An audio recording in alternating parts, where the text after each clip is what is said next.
இயேசுவின் அன்பு இதயங்களுக்கு காலை வணக்கம். இந்த நாள் உங்களுக்கு ஆசீர்வாதமாக அமைய வாழ்த்துக்கள்.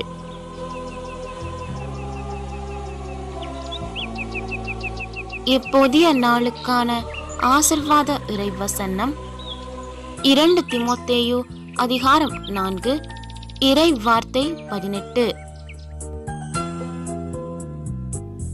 தீங்கு அனைத்திலிருந்தும் அவர் என்னை விடுவித்து தம் விண்ணரசில் சேர்த்து எனக்கு மீட்பளிப்பார்.